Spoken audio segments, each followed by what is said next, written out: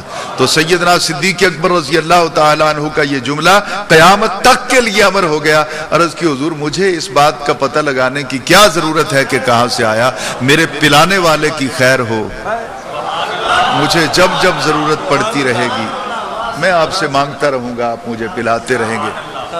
حضور والا یہ گفتگو اسی طرح چل رہی ہے کہ نبی اکرم صلی اللہ علیہ وسلم نے ارشاد فرمایا کہ یہ پانی کا جو چشمہ تھا وہاں پہ، یہ اللہ تعالیٰ نے جنت میں سے تمہارے لیے بھیجا۔ حضور یہ تو واقعہ آن دی ریکارڈ ہے، اس پر تو نقد و نظر کوئی گفتگو کرنا چاہے تو اس کی اپنی مرضی کی بات ہے، میدان ہم پھر بھی چھوڑ کر بھاگنے والے نہیں ہیں، چونکہ ہمارا تعلق جماعت اہل سنت کے ساتھ ہے۔ لیکن اس کو میں قرآن مجید فرقان حمید کی ایک آیت کے تناظر میں دیکھنا چاہتا ہوں۔ سورۃ الاعراف کے اندر ایک اللہ تعالیٰ مکالمہ بیان کرتا ہے جو اہل جنت اور اہل دوزخ کے درمیان ہوگا، وہ ہے وَنَادَى أَصْحَابُ النَّارِ أَصْحَابَ الْجَنَّةِ۔ دوزخ والے پکاریں گے جنت والوں کو کہ ان افیدوا علینا من الماء، یہ پانی ٹھنڈا ٹھنڈا جو تم پی رہے ہو یہ تھوڑا ہم پر بھی انڈیل دو، ہم آگ سے جل رہے ہیں، جھلس رہے ہیں، پیاس کی شدت سے ہم تڑپ رہے ہیں، تم ٹھنڈا پانی پی رہے ہو تو پانی تھوڑا سا ہم پر بھی انڈیل دو۔ جب کوئی چیز انڈیلی جاتی ہے، پانی گلاس میں لے کر اس طرح اگر گلاس کو الٹ دیا جائے، انڈیل دیا جائے تو پانی فراز سے نشیب کی طرف جائے گا، اوپر سے نیچے کی طرف جائے گا۔ تو یہ جملہ قرآن پاک کا ثابت کرتا ہے کہ جنت اوپر ہوگی، دوزخ نیچے ہوگی۔ اور دوسرے لفظوں میں اگر آپ کو میں عرض کروں تو شاید آپ کو اور ایک سرکار مدینہ صلی اللہ علیہ وسلم کی عظمت کا پہلو نظر آئے گا کہ قیامت کے بعد بھی اللہ تعالیٰ اس بات کا اہتمام کرے گا کہ نبی کے نوکر اوپر ہوں گے، نبی کے دشمن نیچے ہوں گے، یعنی ان کو عظمت نصیب ہوگی۔ تو وہ کہیں گے کہ ہم پر پانی ڈالو، انڈیلو ہم پر، او مما رزقکم اللہ، او یا پہلے تو پانی کا مطالبہ ہے، اس کے بعد انہوں نے کہا کہ یا مما، اس میں سے جو رزق دیا، رزق تو آئے گا دیا اس نے، رزقکم دیا اس نے تمہیں، رزقکم اللہ دیا تم کو اللہ تعالیٰ نے، یعنی وہ پھل جو تم کھاتے ہو جنت کے اندر، وہ نعمتیں جو تمہیں کھانے کو ملی ہیں، وہ نعمتیں بھی ہمیں دو اور پانی بھی ہم پر انڈیلو۔ اب جنت والے کیا جواب دیں گے؟ قالوا ان اللہ حرمہما، جنت والے کہیں گے کہ بے شک اللہ تعالیٰ نے حرمہما، ہما ان دونوں چیزوں کو حرام کر دیا ہے، علی الکافرین، کافروں پر۔ ثابت یہ ہوا کہ جنت کی نعمت قیامت کے بعد یا پہلے یہ کسی کافر کو نہیں مل سکتی۔ میں نہیں سمجھا سکا، میری نالائکی ہے نا۔ جنت کی نعمت، جنت کا پانی ہو یا جنت کا کوئی کھانا ہو، کوئی پھل ہو، وہ کسی کافر بدعقیدہ کے حصے میں نہیں آ سکتا۔ تو صدیق اکبر کو نبی جنت کا پانی پلا رہے ہیں، اسی جنت میں پلا رہے ہیں، تو اسی دنیا میں پلا رہے ہیں، تو اس دنیا میں جنت کا پانی منگوا کر صدیق اکبر کو پلوا کر آپ نے یہ ثابت کر دیا کہ قیامت تک کے لیے اپنی زبان مت کھولنا کہ صدیق بدعقیدہ ہو گئے تھے، گمراہ ہو گئے تھے، راہ راست سے ہٹ گئے تھے نبی علیہ السلام کے بعد، اس لیے کہ نبی پاک علیہ السلام نے پریکٹیکل ان کو پانی پلا کر یہ ثابت کر دیا کہ صدیق قیامت تک صدیق ہی رہے گا۔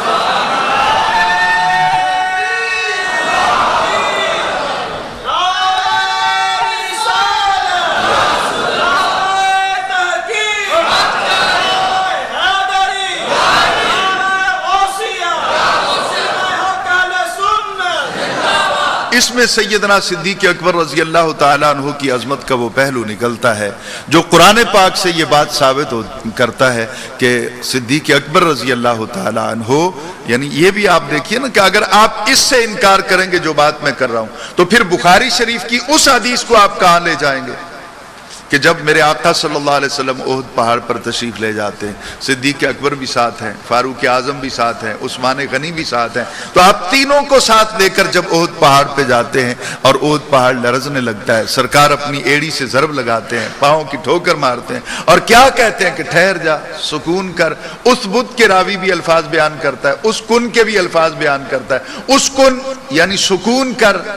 میں تو یہاں پہ حضور والا اپنے چٹائی پہ بیٹھ کر اپنے کلاس روم میں یہی درس دیتا ہوں کہ اس کن سے مراد یہ ہے کہ اب تجھے بے قرار ہونے کی کیا ضرورت ہے، اب تو میں آ گیا ہوں، اب سکون تیرا مقدر بن چکا ہے۔ اور اس وقت یہ ہے ثابت قدم ہو، تکڑا ہو، تو اس سے بھی مراد یہ ہے کہ نبی پاک نے کہا اب لرزنے کی، ڈرنے کی تمہیں کیا ضرورت ہے، اس وقت اب تکڑا ہو۔ محبت کرتا ہے رسول سے تو ڈرتا کس لیے ہے؟ یعنی اس پہ علماء ذی وقار کی موجودگی میں مجھ جیسا نالائق طالب علم کیا گفتگو کرے گا؟ یعنی اس بت کو بھی دیکھیے، اس کن کو بھی دیکھیے، وہاں بھی 4 حرف ہیں، یہاں بھی 4 حرف ہیں، صرف 4 حرف نبی بولتا ہے تو پورے پہاڑ کا نصیب تبدیل کر دیتا ہے۔ تیرے لیے تو ساری ساری رات دعائیں مانگی ہے، غاروں میں جا کر، مسجد میں جا کر سجدے میں سر رکھ کے تیری مغفرت کی، وہاں تو صرف 4 حرف نبی کی زبان سے نکلے، اس بت یا کہا اس کن، تو اللہ تعالیٰ نے اس پورے پتھر کو۔ اور پھر دوسرا یہ بھی دیکھیے، اسی احد پہاڑ کے بارے میں نبی علیہ السلام نے کہا، یہ بھی امام بخاری رحمۃ اللہ تعالیٰ علیہ الجامع الصحیح کے اندر، جس کو ہم بخاری شریف کہتے ہیں، اس میں بیان کرتے ہیں کہ نبی علیہ السلام نے کہا کہ لوگوں، یہ پہاڑ احد جو ہے یہ مجھ سے محبت کرتا ہے، میں اس سے محبت کرتا ہوں۔ تو اب اس سے یہ پتا چلا کہ جو نبی سے محبت کرے، نبی اس کا صلہ یہ نہیں دیتا کہ اسے سونا دے دے، چاندی دے دے، گھر دے دے، کوئی پراپرٹی دے دے، بلکہ نبی صلے میں یہ اعلان کرتا ہے کہ جو مجھ سے محبت کرتا ہے میں اس سے محبت کرتا ہوں۔ اور حضور میں ڈنکے کی چوٹ پر کہتا ہوں، جہاں مرضی کوئی آئے بیٹھ کے بات کرنے کو تیار ہوں، نبی کا محبوب بھی ہو اور جائے دوزخ میں۔ یعنی نبی محبت کرے جس سے، تو محبت کرے، تیری محبت کے اندر تو 100 باتیں ہو سکتی ہیں، ابہام ہو سکتا ہے، خلوص نہیں ہے، ریاکاری ہے، فلاح ہے، لیکن نبی جس سے محبت کرتا ہے، نبی کے تو کسی عمل میں ریاکاری نہیں ہے، نبی کے تو کسی عمل میں آپ نہیں کہہ سکتے کہ خلوص نہیں ہے۔ تو نبی جس سے محبت کر دے، پھر اس کے بارے میں یہ تصور کرنا، تو حضور احد پہاڑ سے محبت ہے۔ لیکن آج بھی جا کے دیکھ لیے، وہ اپنی جگہ پہ ہے، نبی اپنی جگہ پہ ہے، پر صدیق سے محبت تو ایسی نبھائی نبی نے کہ ان کو آج بھی نبی نے اپنے آپ سے دور نہیں کیا، آج بھی اس سرکار کے بالکل قریب ہیں۔ تو میں بات کر رہا تھا کہ میرا یہ قرینہ اگر ایکسیپٹ نہیں کیا جا سکتا کہ نبی علیہ السلام نے جنت کا پانی پلا کر ثابت کر دیا کہ میرا یہ صدیق جو ہے یہ کسی بھی مرحلے پر گمراہ نہیں ہوگا، نعوذ باللہ، یہ راہ راست سے نہیں ہٹے گا، اس کا ہر فیصلہ جو ہے وہ قرآن و سنت کے، تو پھر آپ اس میرے قرینے کو قبول نہیں کرتے ہیں۔ تو وہاں دیکھیے نا سرکار پھر کیا کہتے ہیں، اس پہاڑ کو پرسکون رہنے کا حکم دینے کے ساتھ ہی میرے آقا صلی اللہ علیہ وسلم کہتے ہیں، تو جانتا نہیں کہ تجھ پر ایک نبی ہے، ایک صدیق ہے، 2 شہید ہیں، ایک نبی ہے، ایک صدیق ہے، 2 شہید ہیں۔ اب یہ شہادت کب ملے گی؟ سن ہجری کے حوالے سے بنا لیجئے، کتنے برس کے بعد فاروق اعظم شہید ہوں گے، کتنے برس کے بعد حضرت عثمان غنی شہید ہوں گے، لیکن نبی اس وقت خبر دے رہا ہے، جانتا کچھ نہیں نا، اس لیے پہلے سے بخاری شریف پڑھاتے بھی ہو، ان روایات کو اپنی زبان سے بیان بھی کرتے ہو، اپنے سٹوڈنٹس کو لیکچر بھی دیتے ہو، پھر ڈھٹائی سے کہتے ہو کہ نبی جانتا کچھ نہیں، نبی جانتا کچھ نہیں، نبی جانتا کچھ نہیں۔ اگر جانتا کچھ نہیں تو پھر یہ نبی خبر کس طرح دے رہا ہے؟ تو نبی علیہ السلام نے جس طرح میں بات کرنی ہے، میں چونکہ طالب علم ہوں، میری نالائکیاں تو آڑے آتی رہیں گی خود سمجھنے کی۔ نبی علیہ السلام نے کہا کہ 2 شہید ہیں، 2 کون ہیں؟ عثمان غنی، فاروق اعظم، عثمان غنی، فاروق اعظم۔ تو شہید ہونے کی خبر دے کر نبی علیہ السلام نے ان کی موت تک کے ایمان کو ثابت کر دیا۔ سب شہید ہونے کی خبر جو سرکار دے رہے ہیں، چونکہ بدعقیدہ جو ہو جائے گا وہ تو شہید نہیں ہوگا نا، بھئی میدان بدر کے اندر ادھر صحابہ ہیں ادھر کافر ہیں، ادھر والے مر جائیں تو دوزخی، ادھر والا شہید۔ احد کے اندر بھی ادھر والا مر جائے تو اپنا دوزخ میں جائے گا، ادھر والا شہید ہو جائے گا۔ ایسا ہوگا یا نہیں ہوگا؟ دیکھیے نا، حضرت حارثہ بن سراقہ 18 سال کا نوجوان ہے، کسی طرف سے اسے میدان احد میں آ کے تیر لگا یا بدر میں، میرے ذہن میں اس وقت مستحضر نہیں، وہ شہید ہو گئے۔ ان کی شہادت کی خبر ان کی والدہ کو پہنچی۔ میں یہ اس لیے آج آپ سے باتیں کر رہا ہوں کہ آج میں یہ محسوس کرتا ہوں کہ صدیق اکبر کی محفل میں رانجے سب کے سانجے نہیں آ سکتے، یہاں بالکل وہی آ سکتے ہیں جو حوصلے والے ہیں، جو باقاعدہ بالکل جنہوں نے اپنی جان کا، اپنے دل کا سارا سودا نبی پاک سے کر لیا۔ اس ماں کو خبر پہنچی کہ تیرا بیٹا شہید ہو گیا، وہ ماں آئی، اس نے اس کا لاشا دیکھا۔ یہ بات ذہن میں رکھیے گا، جب دیکھ لیا اس کا لاشا، اس کی شہادت کو اس نے دیکھ لیا، اب پھر وہ عورت جا کے نبی پاک صلی اللہ علیہ وسلم کی خدمت میں عرض کرتی، یا رسول اللہ میرا بیٹا کہاں ہے؟ وہ دیکھ کے تو آئی ہو، اسے تیر لگا ہے، اس کی شہادت واقع ہو چکی ہے، شہید ہو چکا ہے۔ اب اس سے پتہ یہ چلتا ہے کہ وہ اپنے گم شدہ بیٹے کے بارے میں دریافت نہیں کر رہی، وہ یہ پوچھ رہی ہے کہ زندہ تھا تو آپ کے در پہ تھا، آپ کی نوکری میں تھا، اب مرنے کے بعد اسے کہاں مقام ملے گا، اس کی جگہ کہاں پہ ہوگی۔ اب آگے وہ عورت بذات خود اس کی ڈیفینیشن کرتی ہے، وہ کہتی ہے یا رسول اللہ صلی اللہ علیہ وسلم، حضور اگر میرا بیٹا جنت میں ہے، یہ امام بخاری نے بیان کیا بخاری شریف کے اندر، وہ کہتی اگر میرا بیٹا جنت میں ہے تو میں صبر کروں گی۔ خدا کے لیے کوئی دو چار ساتھی تو میری بات کو سمجھیں گے، سب تک شاید میں نہیں کنوے کر سکوں گا۔ اگر میرا بیٹا جنت میں ہے تو میں صبر کرتی ہوں۔ کون سا بیٹا؟ جو شہید ہو گیا۔ اچھا، اگر سمجھانے کے لیے حضور والا مجھے اجازت دیں گے میں یہ کہہ لوں کہ وہ عورت کہتی ہے کہ اگر میرا شہید، بیٹے کی بجائے اگر میں شہید کہہ لوں تو معاملہ آسانی سے سمجھ میں آئے، اگر میرا شہید جنت میں ہے تو میں صبر کرتی ہوں، اگر وہ کہیں اور ہے، بھئی جنت کے مقابلے میں دوزخ ہی آئے گی نا، اگر وہ جنت میں ہے تو میں صبر کرتی ہوں، اگر وہ کہیں اور ہے تو مفہوماً میں یہ کہوں گا کہ اس کا مطلب یہ ہے کہ وہ کہتی ہے کہ وہ دوزخ میں ہے۔ اگر وہ دوزخ میں ہے تو پھر میں پوری قوت کے ساتھ، کوشش کے ساتھ روؤں گی، چلاؤں گی، گریبان چاک کروں گی۔ آپ اس طرح سننے کے عادی نہیں ہیں، غور کیجیے۔ اگر میرا شہید جنت میں ہے تو میں صبر کروں گا، اگر میرا شہید کہیں اور ہے یعنی دوزخ میں ہے تو پھر میں گریبان چاک کروں گی، سر پہ خاک ڈالوں گی، روؤں گی، بازار میں جا کے چیخوں گی، چلاؤں گی۔ تو اب اس حدیث سے معاملہ تو بالکل واضح ہو گیا، جن کو یقین ہے کہ ان کے شہید جنت میں ہیں وہ صبر کرتے ہیں، اور جن کو اپنے شہیدوں کے بارے میں یقین نہیں ہے، جن کو اپنے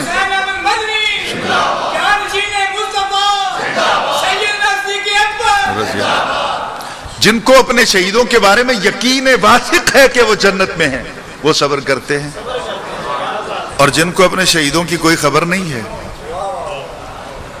یا وہ یہ سمجھتے ہیں کہ ادھر چلے گئے ہیں، وہ گریباں چاک کریں، جو مرضی کریں، ان کا حق بنتا ہے۔ ہمیں تو قرآن پہ ہاتھ رکھ کے ہم سنی کہتے ہیں، ہمیں یقین ہے کہ ہمارا ہر شہید چاہے مدینے میں ہو یا کربلا میں ہو، وہ احد میں ہو یا بدر میں ہو، ہم تو ڈنکے کی چوٹ پر کہتے ہیں ہمارا ہر شہید جنت میں ہے، اس لیے ہم صبر کرتے ہیں، ان کو خراج تحسین پیش کرتے ہیں، ہم واویلا نہیں کرتے، کیونکہ حدیث بتاتی ہے کہ گریبان وہی چاک کرتے ہیں جن کو یقین نہیں ہوتا، جو یقین کی منزل سے آشنا نہیں ہے۔ اچھا آگے چلیں، جب اس نے یہ کہا تو نبی علیہ الصلوۃ والسلام نے ایک لمحے کو خاموشی اختیار فرمائی، یہ حدیث پاک میں ہے، ابھی لے آئیں آپ، بخاری شریف میں دکھانے کو تیار ہوں۔ ایک لمحے کو میرے آقا صلی اللہ علیہ وسلم نے خاموشی اختیار فرمائی، اور پھر آپ نے کہا کہ اس بوڑھی عورت سے مخاطب کر کے آپ نے کہا کیا تو یہ سمجھتی ہے کہ جنت ایک ہی ہے؟ کیا یہ تو سمجھتی ہے کہ جنت ایک ہی ہے؟ سرکار نے کہا ایک نہیں ہے بلکہ کثیر، بہت ساری جنتیں ہیں۔ اس لیے نبی علیہ الصلوۃ والسلام نے اپنی امت کو فرمایا کہ میرے امتیوں تم جب بھی مانگا کرو جنت الفردوس مانگا کرو۔ اس کی وجہ کیا تھی؟ 28 برس پڑھنے پڑھانے کے بعد، اساتذہ کے پاؤں چومنے کے بعد میں اس نتیجے پہ پہنچا ہوں کہ جنت الفردوس مانگنے کا سرکار نے اس لیے حکم دیا کہ میرے آقا صلی اللہ علیہ وسلم کی ریزیڈنسی، آپ کا محل بھی جنت الفردوس میں ہے۔ کہا چاہتے ہو کہ قیامت کے بعد میرے قریب قریب رہو تو جنت الفردوس تم مانگ لینا، قرب میرا خود نصیب ہو جائے گا۔ آپ نے کہا تم یہ سمجھتی ہو کہ جنت ایک ہے؟ 8 جنتوں کے نام تو میرے ذہن میں بھی مستحضر ہیں، جنت الخلد ہے، جنت الفردوس ہے، جنت النعیم ہے، تو یہ ساری جنتیں تو آپ یہ دیکھیں کہ 8 یا کثیر جتنی بھی جنتیں ہیں، اب ایک جنت کا جو ہے ہم دیکھتے ہیں طول و عرض کتنا ہے۔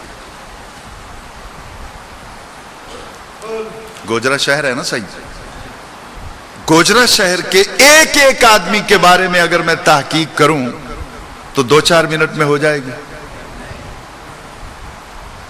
صرف ایک گوجرا شہر ہے۔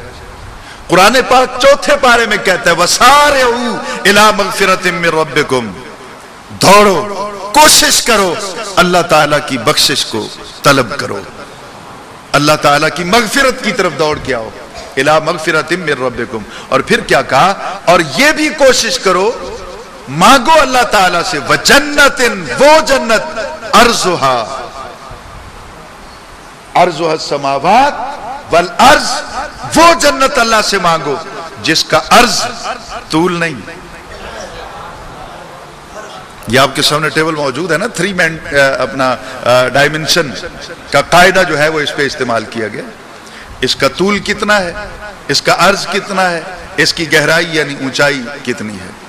تو طول تو زیادہ ہوتا ہے نا جی، کپڑا آپ لینے کے لیے جاتے ہیں تو تھان کا عرض کلومیٹر کا ہوگا، 1.25 کلومیٹر کا ہو جائے گا، 1.25 میٹر کا ہو جائے گا، 1 میٹر کا ہو جائے گا، اس سے کم ہو جائے گا، اتنا ہوگا نا اس کا عرض۔ اور طول اس کا کتنا ہوگا؟ 25 میٹر ہو جائے گا، 30 میٹر ہو جائے گا۔ طول تو بہت ہوتا ہے نا، عرض تھوڑا ہوتا ہے ہمیشہ۔ تو اللہ تعالیٰ جنت کا عرض بیان کرتا ہے وَجَنَّتٍ عَرْضُهَا السَّمَاوَاتُ وَالْأَرْضُ، کہ جنت کا طول تو طول رہا، اس کا عرض جو ہے وہ زمین و آسمانوں سے بڑا ہے۔ بات میں اس لیے سمجھا رہا ہوں کہ میں نے آگے کچھ کہنا ہے کہ ایک جنت کا عرض زمینوں آسمانوں کو اکٹھا کرو تو جنت کا عرض زیادہ بنتا ہے، طول تو پھر اس کا کہاں تک ہوگا انسان سمجھ بھی نہیں سکتا اس کو، کوئی اور پیمانہ جو نہیں ہے اس سے آگے کیا پیمانہ ہے؟ ہم یا آسمان کو دیکھ سکتے ہیں یا زمین کو دیکھ سکتے ہیں۔ تو یہ دونوں پیمانے اللہ تعالیٰ نے بیان کر دیے کہ ان دونوں کو اکٹھا کرو تو جنت کا عرض بنتا ہے۔ اس کی طوالت کتنی ہے، لمبائی کتنی ہے، اس کو بیان نہیں کیا گیا۔ تو ایسی اللہ تعالیٰ کا نبی کہتا ہے کتنی جنتیں ہیں، جنان کثیرۃ، کثیر تعداد میں جنتیں ہیں، یہ امام بخاری بیان کرتے ہیں۔ اور نبی علیہ السلام نے ایک لمحے کو آنکھ بند کی اور پھر کھولی، آپ نے کہا میں نے سب جنتوں میں دیکھ لیا۔ میں نہیں سمجھا نہیں سکا سر، بات سمجھ رہے ہیں کہ ساری زمینیں اکٹھے کریں تو ایک جنت کا عرض بنتا ہے، اس کی طوالت کتنی ہوگی؟ اگر 8 جنتیں ہیں تو پھر ان کا عرض کتنا ہوگا، طوالت کتنی ہوگی؟ میرے آقا نے ایک لمحے میں کہا کہ میں نے تمام جنتوں کو دیکھ لیا، تیرا بیٹا جنت الفردوس میں ہے۔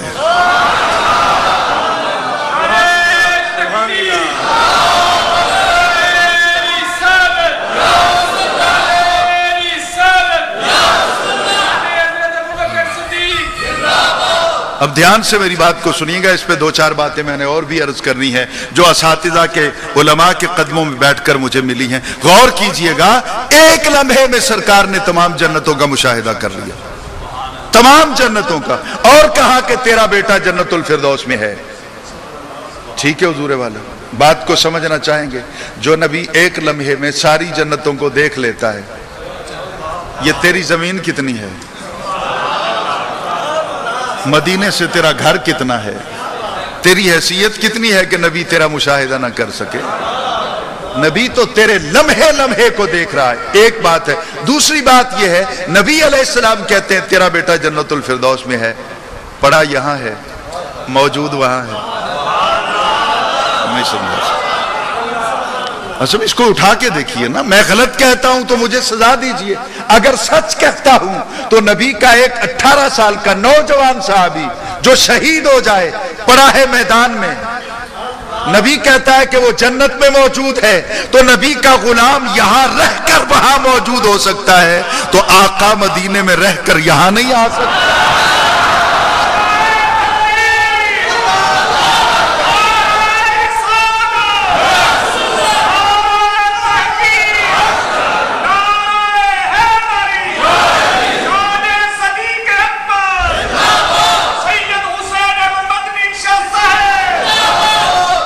صاحب نزہت المجالس نے حضرت سیدنا صدیق اکبر رضی اللہ تعالیٰ عنہ کے حوالے سے گفتگو کرتے ہوئے سیدنا انس رضی اللہ تعالیٰ عنہ سے ایک روایت بیان کی۔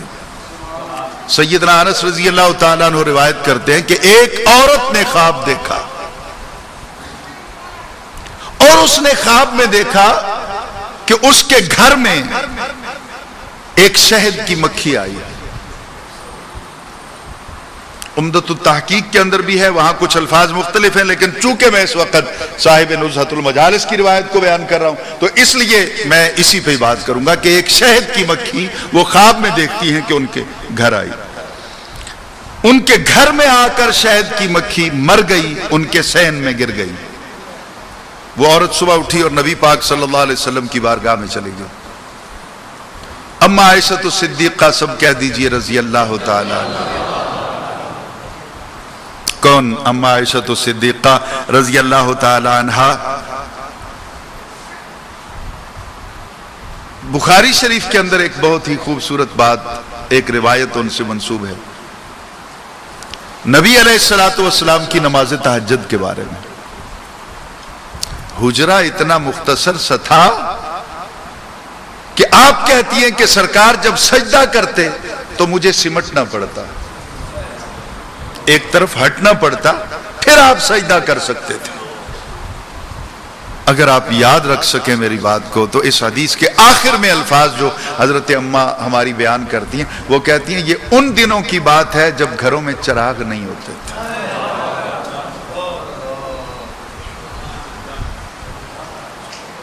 کاش کبھی تنہائیوں میں بیٹھ کر میرے نبی کی لائف کا، زندگی کا تصور کر لیجئے، تو پھر آپ کو پتہ چلے گا کہ اللہ تعالیٰ نے ہمیں کس محبوب کا نوکر بنا دیا ہے۔ کہا یہ ان ایام کی بات ہے جن دنوں میں گھروں میں چراغ نہیں جلتے تھے، تیل ہی نہیں ہوتا تھا، رات کو چراغ جلانے کا، روشنی کا اہتمام ہی نہیں ہوتا تھا۔ اما عائشہ الصدیقہ رضی اللہ تعالیٰ عنہ کہتی ہیں کہ سرکار جب نماز پڑھتے، رکوع کرنے کے بعد سرکار اٹھتے اور آپ مجھے اشارہ کرتے، میں آگے سے ہٹ جاتا۔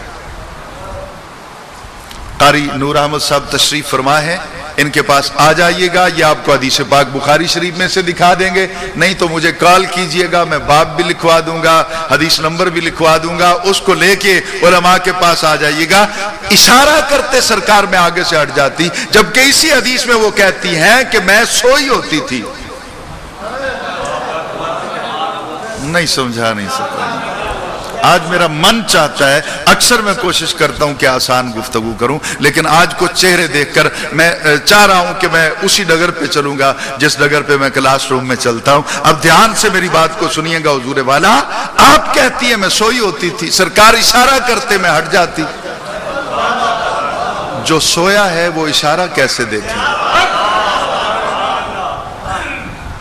سونا تو آدمی کو بے خبر کر دیتا ہے۔ حضور جس کو رسول کی نسبت حاصل ہو جائے وہ بے خبر نہیں ہے، رسول کس طرح بے خبر ہو جائے گا؟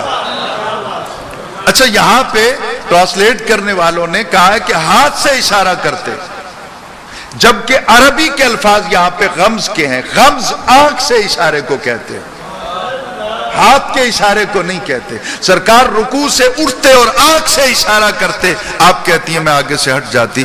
دیا تو جلتا نہیں تھا, اندھیرے میں آنکھ کا اشارہ کیسے نظر آ جاتا تھا. پر یہ اس پر علامہ کرمانی نے کیا لکھا, ان کے قلم نے رو رو کر عظمت رسالت کو کس طرح خراج تحسین پیش کیا. پر یہ حضرت علامہ بدر الدین عینی کیا کہتے ہیں, اس پر حضرت حافظ ابن حجر کیا کہتے ہیں, الشاہ عبدالحق محدث دہلوی کیا کہتے ہیں. مرقات میں علامہ علی قاری نے قدم اٹھایا تو صفحات کے صفحات لکھتے چلے گئے. آپ نے کہا کہ سنا نہیں تم نے کہ اماں کہتی ہے رات کو گھر میں چراغ نہیں جلتے تھے, اشارہ پھر بھی نظر آتا تھا.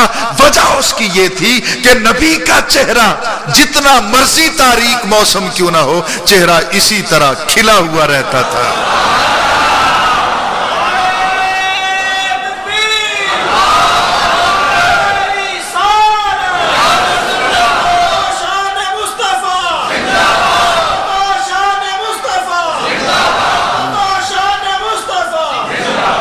یعنی سرکار مدینہ صلی اللہ علیہ وسلم کے چہرے کے بارے میں ہے طٰہٰ طٰہٰ. اس پر علماء نے علم العادات کے حوالے سے گفتگو. قاری صاحب قبلہ طا علم العادات جو ہے نا, حروف تہجی ہم تو پڑھتے ہیں الف با تا تا جیم ہا خا دال ذال, اس طرح پڑھے جاتے ہیں. علم العادات میں ان کی ترتیب مختلف ہو جاتی ہے. وہاں الف اس کے بعد با پھر تا نہیں, وہ اس کی ترتیب آئے گی الف با جیم دال, ہاؤ ہا وہ گول دائرے والی, واو زا, یعنی ترتیب بدل جائے گی. تو علم العادات میں حروف کی قیمت لکھی جاتی ہے, عدد لکھے جاتے ہیں جن کو پڑھا جاتا ہے.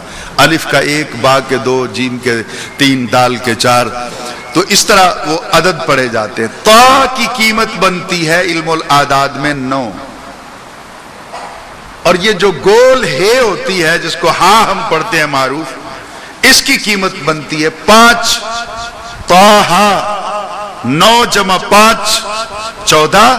تو امام جعفر کہتے ہیں کہ طٰہٰ کہہ کر اللہ تعالیٰ نے مخاطب کیا, اس کا مطلب ہے ایھا البدر, اے 14ویں کے چاند جیسے چہرے والے محبوب.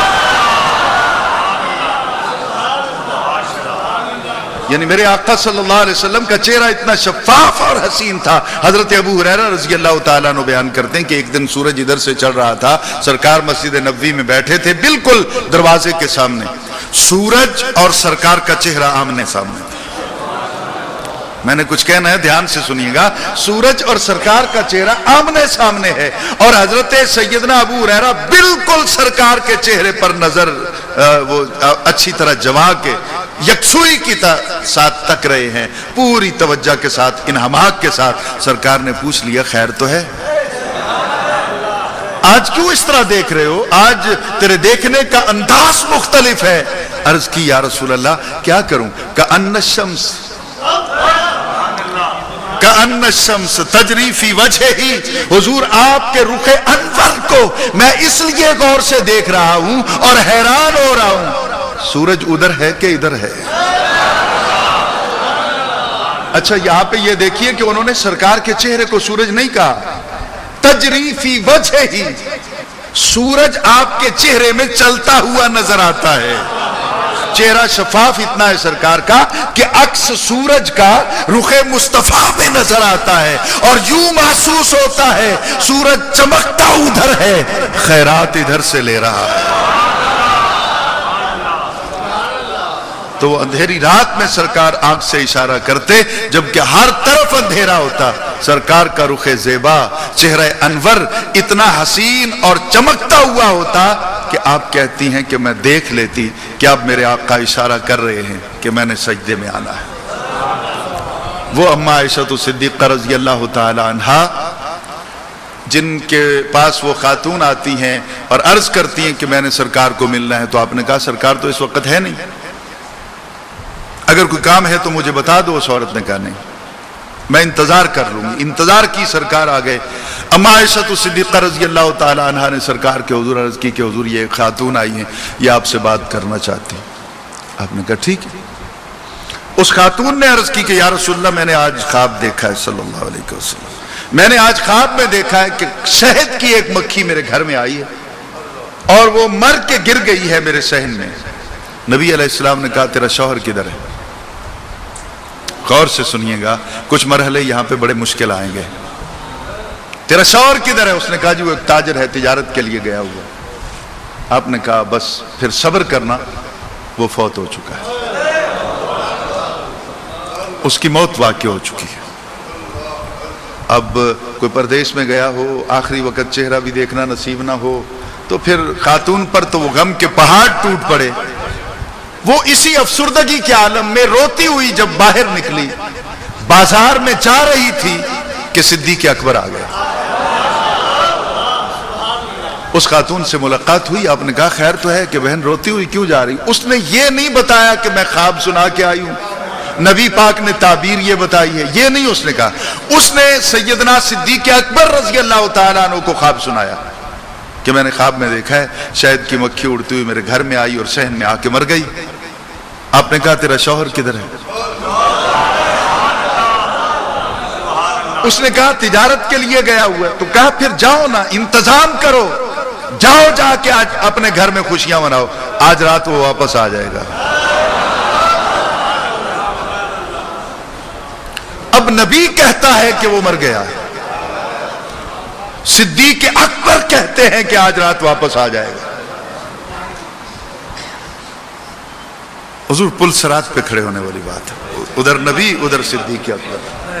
بات کو پوری طرح سمجھ لیجئے گا، صبح آپ کو کوئی پریشان نہ کرے کہ حسین احمد مدنی کیا کہہ گیا، اور آپ نے بھی سبحان اللہ کہہ دیا۔ نبی علیہ السلام نے کہا کہ وہ مر گیا، صدیق اکبر کہتے ہیں جاؤ خوشیاں مناؤ، آج رات تیرا شوہر لوٹ آئے گا۔ وہ گھر چلی گئی، سوچنے لگی کیا ہوگا۔ نبی اس طرح کہتے ہیں، صدیق اکبر نے اس طرح کہا۔ بالآخر شام ڈھل گئی، رات آ گئی، رات کے پہلے پہر یا دوسرے پہر اس کا شوہر آ گیا۔ گھر میں خوشیاں، ہر طرف آسائشیں، سکون ہی سکون، پیار ہی پیار۔ رات گزر گئی، صبح صبح وہ عورت اٹھ کر نبی پاک کے پاس گئی، عرض کی یا رسول اللہ صلی اللہ علیہ وسلم، حضور میں نے آپ کو بھی خواب سنایا اور آپ کے ساتھی سیدنا صدیق اکبر کو بھی خواب سنایا۔ آپ نے کہا کہ تیرا شوہر مر گیا ہے، صدیق اکبر نے کہا کہ آج رات آ جائے گا۔ حضور وہ تو آج رات آ گیا، مرا کون؟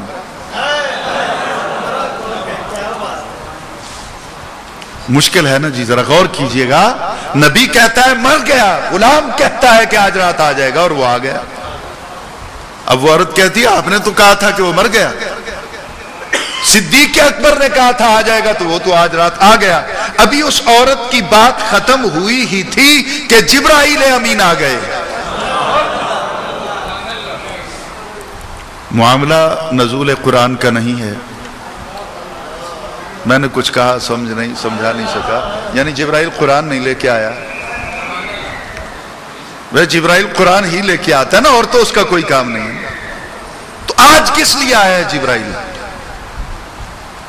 اس واقعے کو پڑھ کر سن کر آپ نے فیصلہ کرنا ہے۔ جبرائیل امین حاضر ہوئے اور آ کے عرض کی یا رسول اللہ، جو کچھ آپ نے کہا ہے حقیقت وہی ہے۔ آپ نے بتایا نا کہ وہ مر گیا ہے، تو وہ مر گیا تھا، حقیقت وہی تھی جو آپ نے بیان کی۔ تو آپ مسکرائے، آپ نے کہا حقیقت تو وہ تھی کہ وہ مر گیا، یہ آیا کون ہے؟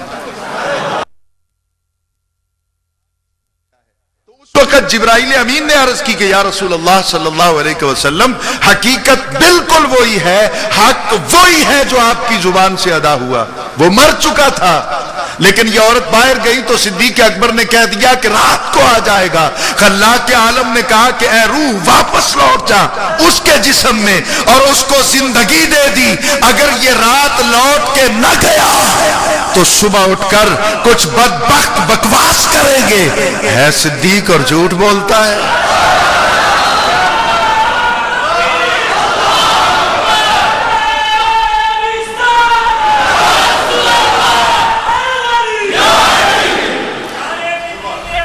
زندہ صداقت کی چادر داغدار ہو جائے گی، تو صداقت کی چادر پہ دھبا اللہ تعالیٰ نے نہیں لگنے دیا۔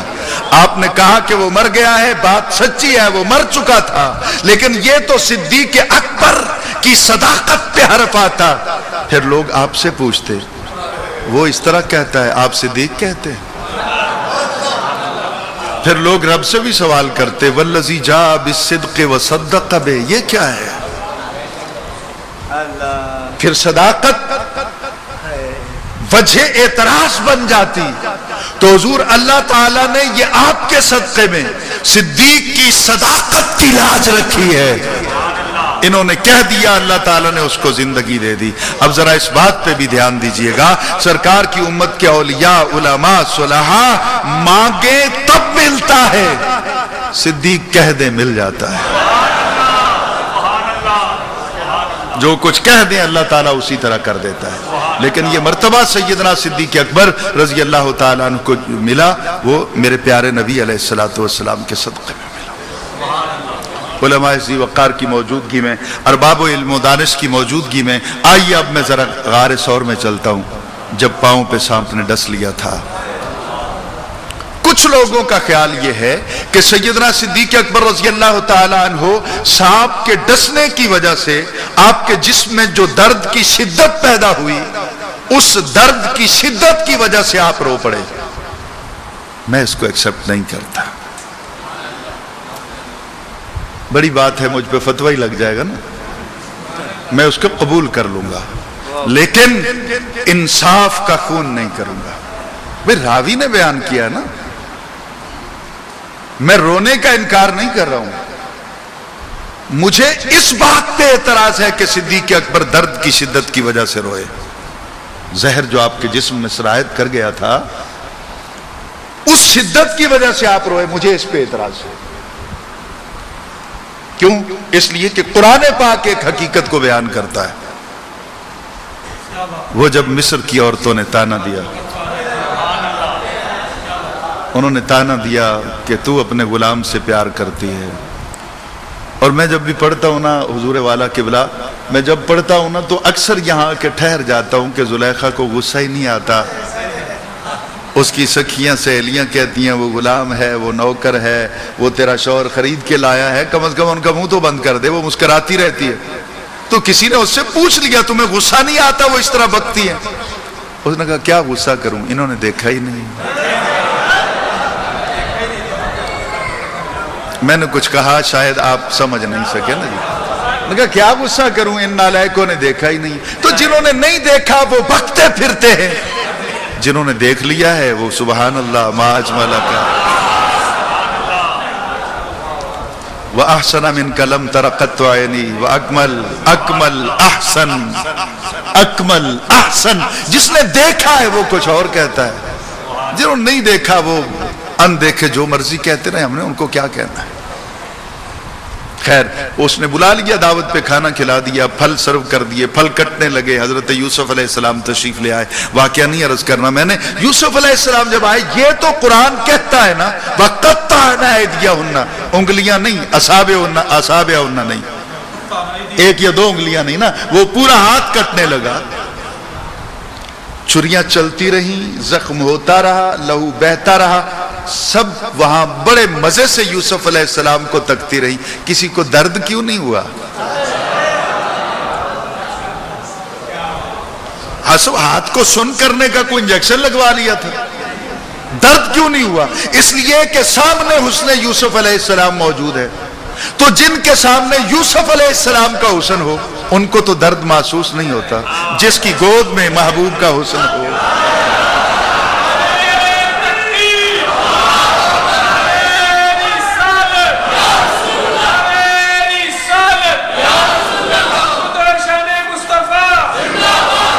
جن کی آغوش میں میرے آقا لیٹے ہوئے ہوں اور ان کے حسن کے جلوے صدیق اکبر کی آنکھوں کو خیرہ کر رہے ہوں، تو پھر اگر میں یہ کہوں کہ صدیق اکبر درد کی شدت سے روئے تو یہ صدیق اکبر کی محبت کی توہین ہو جائے گی۔ اس کا مطلب یہ ہے کہ جھولی میں محبوب کا جلوہ اور دھیان کسی اور طرف۔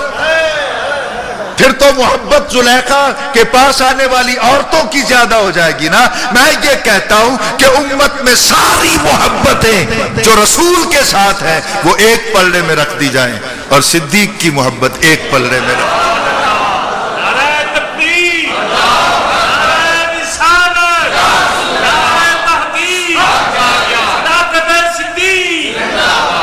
اور حضور والا میں رونے سے انکار نہیں کر رہا ہوں، میں مانتا ہوں کہ صدیق اکبر روئے، درد کی شدت سے نہیں روئے بلکہ آنے والے ہجر و فراق کے لمحوں کو یاد کر کے روئے. اگر یہ زہر کام کر گیا، میری موت واقع ہو گئی، تو پھر کیا سرکار اسی طرح پھر وہاں بھی میری گود میں ہوں گے؟ وہ آنے والے ہجر فراق کی گھڑیوں کو یاد کر کے سیدنا صدیق اکبر روئے. تو نے سمجھا کہ درد کی شدت سے روئے، درد کی شدت سے کیا رونا تھا. ابھی دیکھ کیا بنتا ہے. سرکار جو اٹھتے ہیں، دیکھتے ہیں پاؤں پہ ورم آ چکا ہے، زہر سرایت کرتا چلا جا رہا ہے. آپ نے کہا ذرا زخم ادھر دکھاؤ. شاید میں کہہ نہ سکوں، آپ کے لیے حضور عرض کروں اور کچھ جو دیگر ارباب علم و دانش ہے میں کہہ نہ سکوں. کہا ادھر کرو، زخم کدھر ہے؟ صدیق اکبر وہ کیا کہتے ہیں کہ عشق ہر حال میں پابند ادب ہوتا ہے. میں کہا زخم ہے پاؤں پر، اور پاؤں کروں سرکار کی طرف. یہ میری اوقات کہاں ہے؟ کہا مار تو سکتا ہوں لیکن ایسا نہیں کروں گا. لیکن جب سرکار نے حکم دے دیا کہ ادھر دکھاؤ، اب تھوڑا تھوڑا پاؤں آگے کر دیں. وہ منظر تھوڑا سا تصور میں دیکھنے والا ہے. جب سرکار نے وہ زخم دیکھا تو ایک لمحہ بھی دیر نہیں لگائی. آپ نے لعب دہن لگایا انگشت شہادت کو، پنڈلی پہ ہاتھ رکھا، نہیں کر نہیں سکا. ایسا میں نہیں بیان نہیں کر سکوں گا، میری اوقات کوئی نہیں ہے. ایک ہاتھ میرے آقا نے صدیق اکبر کی پنڈلی پہ رکھا اور پکڑ کے پاؤں کا زخم والا حصہ سامنے کیا. اپنے دست نبوت کے ساتھ، جو دست وہ دست ہے، یہ ہاتھ وہ ہاتھ ہے جس کو خدا اپنا ہاتھ کہتا ہے. صدیق اکبر کی ایڑی پر میرے آقا مرہم لگا رہے ہیں. بس اس سے آگے میں کیا بیان کروں گا؟ صدیق اکبر کی عظمت کا اور کون سا پہلو سامنے لے کے آؤں گا؟ میں نہیں بیان کر سکا. ایڑی پر سرکار مرہم لگا رہے. مجھے دنیا میں کوئی پیر تو دکھا دو جو تیرے پاؤں پہ خود مرہم لگائے.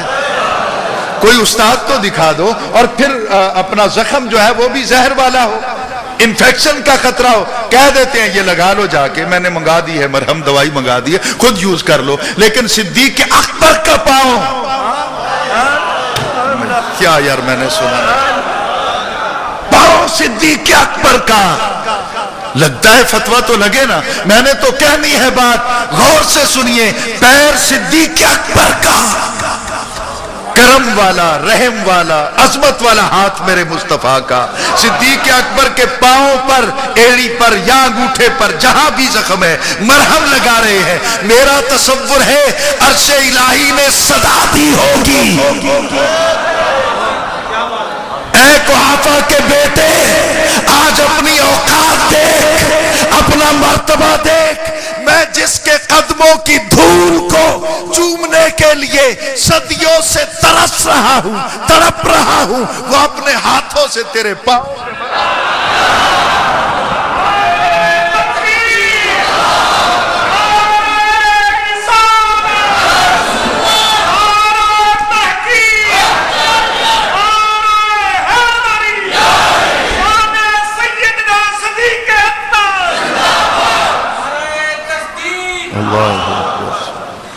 حضور والا. یہ ہے سیدنا صدیق اکبر. یوں ہی نہیں ہم ان سے محبت کرنے چلے ہیں، کچھ تو ہے نا ان کی ذات کے اندر کہ آج بھی سنی ان کے راہ عمل کو اپنائے ہوئے ہیں. اور یہی وہ وجوہات تھی جن کو پیش نظر رکھتے ہوئے خلاق کے عالم نے میرے آقا کی مدنی زندگی میں فیصلہ کر دیا.